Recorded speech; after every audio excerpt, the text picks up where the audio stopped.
Olá, boas-vindas a essa série de vídeos nos quais estudaremos a mecânica dos fluidos. E com essa imagem tão bonita de ver uma gota pingando, les faço a seguinte pergunta. Dentro da água, quais são as forças que agem sobre uma pessoa, nesse caso que está mergulhando, essa mulher, essa moça, para fazer o sinal de tudo bem, de ok, e não mergulha ou não afunda, melhor dito, para não ficar boiando? Tem que usar a princípio uns pesos, uns chumbos, para que não haja muita flutuabilidade. Mas como caracterizar as forças que o fluido faz? E também, porque essa pessoa necessita respirar com um cilindro, o ar sob pressão. Para caracterizar a estática dos fluidos, vale a pena recapitular algumas noções físicas associadas aos fluidos. Nesse caso, por nossa intuição, já sabemos que os três estados da matéria conseguimos achá-los em uma cozinha, tirar o gelo do freezer, esquentá-lo por transformá-lo em líquido e posteriormente continuar a esquentá-lo teria seu estado gasoso, mas cada um dos três estados da matéria está associado a diferentes temperaturas. Para essa substância, a água, é uma representação muito pictórica e molecular, nesse caso atômica e do ponto de vista daltônica do modelo atômico de esferinhas no espaço. Você consegue ver que o estado sólido tem um volume definido, um formato definido. O estado líquido, a interação molecular fica um pouco mais livre, pois tem mais energia cinética, em média, as partículas, e portanto tem um volume definido, mas um formato indefinido. E à medida que aumenta mais a energia cinética das partículas, teria um formato não definido e um volume indefinido por completo. Mas ainda assim, os três estados da matéria os conseguimos ter em uma casa, em uma cozinha, sendo um café da manhã, na hora de ter o vapor da água, ou simplesmente os gelos para refrescar um copo com água em um dia muito quente. Também no Brasil, um país tropical, tem os três estados da matéria. Nesse caso, nessa imagem bem bonita, você consegue ver o estado sólido, o estado líquido e o estado gasoso. Aconteceu há um bom tempo na cidade de Florianópolis. Mas se formos a comparar dois blocos, dois sólidos, por exemplo, madeira e esse metal, qual dos dois é mais massivo? E por nossa intuição, sabemos que se forem do mesmo tamanho, ganhará justamente esse bloco metálico. Ainda assim, se o bloco metálico fosse um pouco menor que esse bloco de madeira, é mais massivo que a madeira. Mas como quantificar essa diferença, não só de massa, mas também o espaço que ocupa no universo, o seu volume? Nesse caso, poderíamos pensar um bloco de madeira com essas dimensões largura, comprimento e altura, e a partir desse ter outro idêntico, mas metálico, com as mesmas três dimensões, ou seja, que ambos blocos geometricamente, largura, comprimento e altura, definem as três dimensões espaciais perpendiculares entre si para expressar seu volume, com a multiplicação das três. Se as três expressam-se em centímetros, o seu volume será centímetro cúbico, ou, se forem metros, metros cúbicos. Mas não somente o seu volume, pois a principal diferença seria a sua massa, uma massa minúscula e uma massa maiúscula, ou uma massa menor e uma massa maior. A razão que tem no seu espaço, estando abrangendo essa massa, você conseguiria definir outra informação física, a razão de massa por volume, que tem algumas unidades compostas, que permite definir outra grandeza mensurável que caracteriza principalmente porque a madeira chamamos de leve e o bloco metálico chamamos de pesado ou pesadão. E nesse caso, essa informação é que se chama como densidade volumétrica de massa, mas simplesmente conhecida de uma forma coloquial muito bem entendida no contexto como a densidade. Densidade expressaria a razão da massa pelo volume e no Sistema Internacional de Unidades se expressa como quilogramas por metro cúbico. Podemos pensar em um bloco de madeira e, por algum motivo, esse bloco pudesse ficar mais massivo, sua densidade seria proporcional à sua massa. Quanto mais massivo seja, disse-se, consequentemente, que é mais denso. Mas recapitulando, Deve ser o mesmo bloco de madeira e por algum motivo esse bloco infla-se, enche-se, cresce em volume. Mas isso implicaria que se mantém a mesma massa e abrange muito espaço. Então, tem um volume gigante, seria um corpo com uma baixa densidade. Há casos específicos no dia a dia que têm baixas densidades. Algumas substâncias, como por exemplo a espuma de poliestireno, ou EPS, também conhecido. Mas vamos com algumas substâncias expressas nessa tabela, como por exemplo o ar a essa temperatura e a essa pressão especificamente. Há outras substâncias como o gelo, que seria água sólida, a água a 4 graus centígrados, o sangue e a glicerina. E principalmente esses dois, pois o sangue tem uma densidade maior que da água, tem proteínas, tem glóbulos, tem mais que simplesmente água, tem sais, tem nutrientes, tem oxigênio e transporta muitos nutrientes ou muitas substâncias que simplesmente seria água. Por outro lado, em casa também algo muito parecido à glicerina seria o detergente de limpar a louça. Parece glicerina, mas tem uma densidade um pouco diferente. Nesse caso, a glicerina tem essa informação, usada como cosméticos ou como produtos de limpeza. Mas também poderia ser os objetos sólidos. Por exemplo, o ferro tem uma densidade específica e o ferro e o aço têm quase a mesma densidade, mas poderiam aproximar-se a ser uma só. Se conseguimos observar na tabela, o mercúrio, o metal líquido, tem uma densidade bastante notória, bastante maior que a própria água, mas tem a platina que tem uma densidade bem maior que o próprio ouro.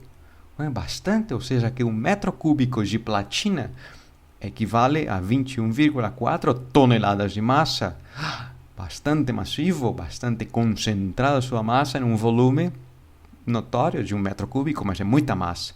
Mas no universo tem objetos mais densos, como o caso de estrelas brancas, anãs brancas ou estrelas de nêutrons, cujas ordens de grandeza fogem da nossa intuição. Vamos analisar essa situação, na qual amerita-se o entendimento da densidade. Pois tem-se leite comum, leite inteira, que tem uma densidade de 1,034 gramas por mililitro. São as informações mais comuns que tem-se em um laboratório de física ou de química. Massa expressa em gramas, mililitros através da proveta ou, em alguns casos, como centímetros cúbicos. Na hora de comprar uma caixinha de leite de 1 litro, quantos quilogramas de massa tem ou terá? E nesse caso, poderíamos partir da informação de 1 litro. 1 litro que, por sua vez, é equivalente a 1000 mililitros. Mas por que transformá-lo em mililitros? Porque tem essa informação que está expressa o volume em mililitros, a sua densidade. E com base à densidade em mililitros, teria-se como transformar o volume para massa. Mas nesse caso, simplificando mililitros e mililitros, agora em gramas, e a resposta tem que ser em quilogramas. Sabe-se que 1000 gramas é 1 quilograma, portanto, simplificando as respectivas unidades, a resposta estará em quilogramas, equivalendo a 1,034 quilogramas, ou seja, 1 quilograma e um pouquinho a mais, 34 gramas. Essa seria a possível interpretação. Mas não é o único processo que você consegue fazer.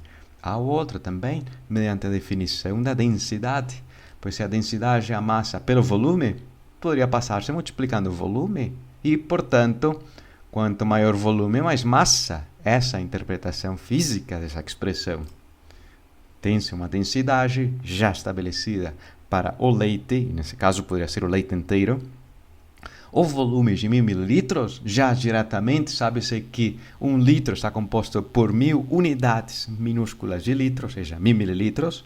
É redundante expressar aquilo, mas é uma equivalência física.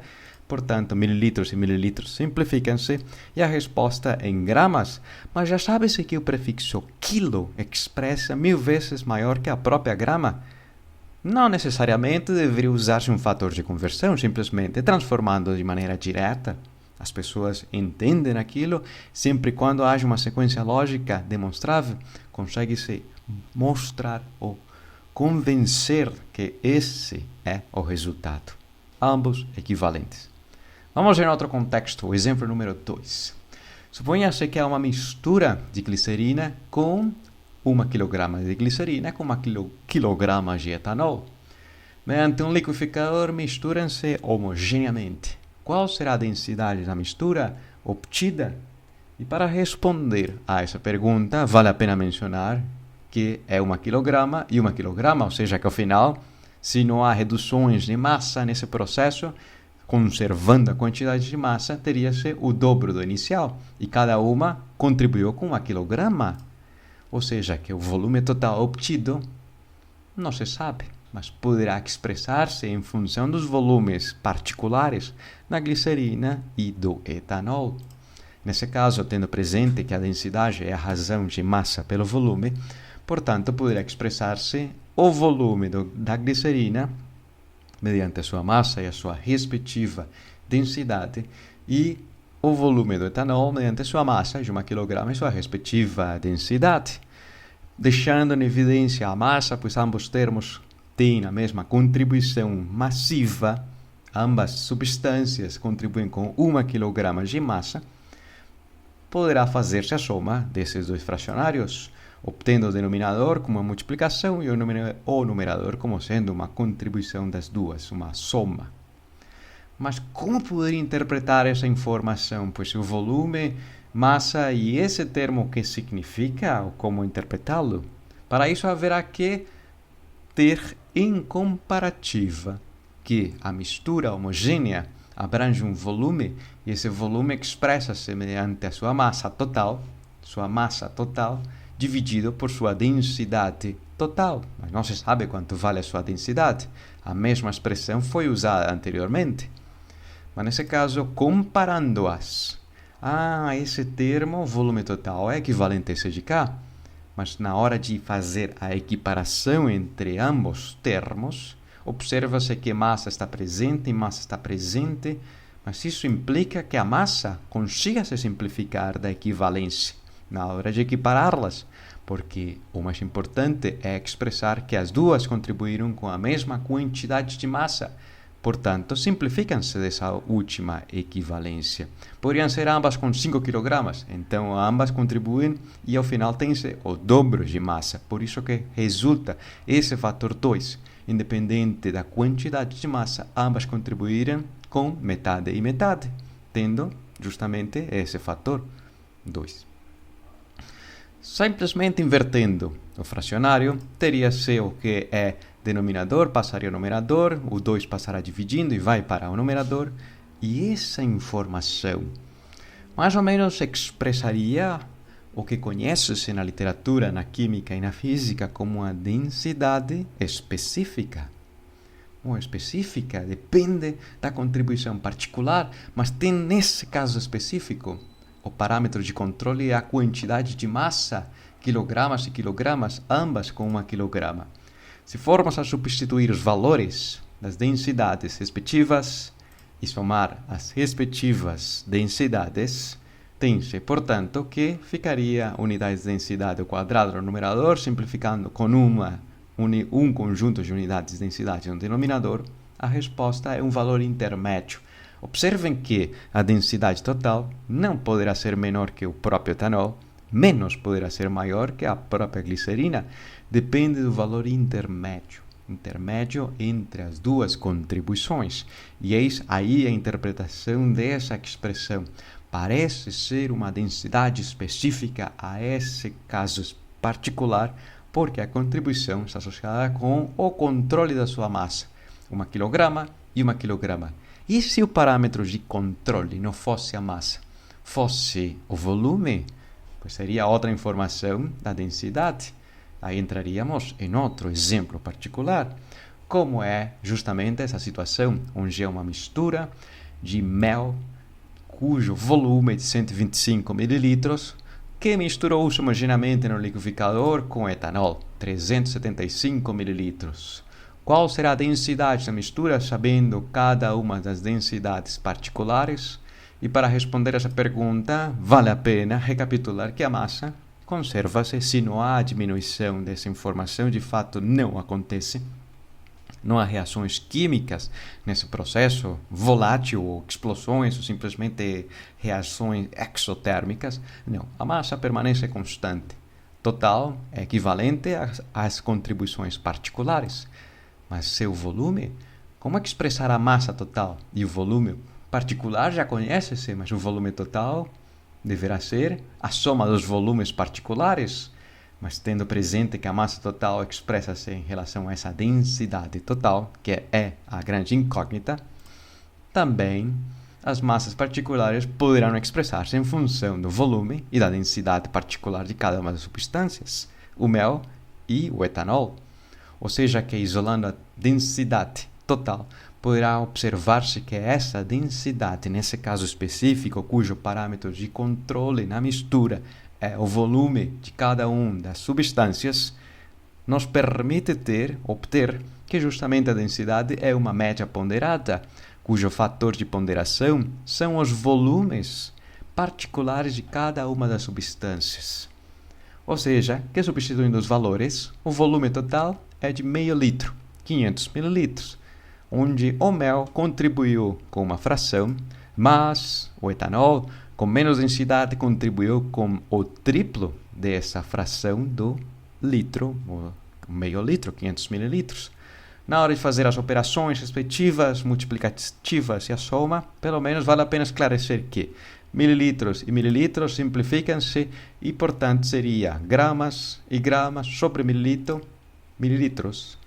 A resposta, cuja densidade é 0,94 gramas por mililitro. Ah, mas que interessante, se uma média ponderada, então se o volume de uma substância chegar a aumentar e a outra chegar a diminuir para ser o mesmo volume de 500 mililitros, os resultados da densidade serão diferentes?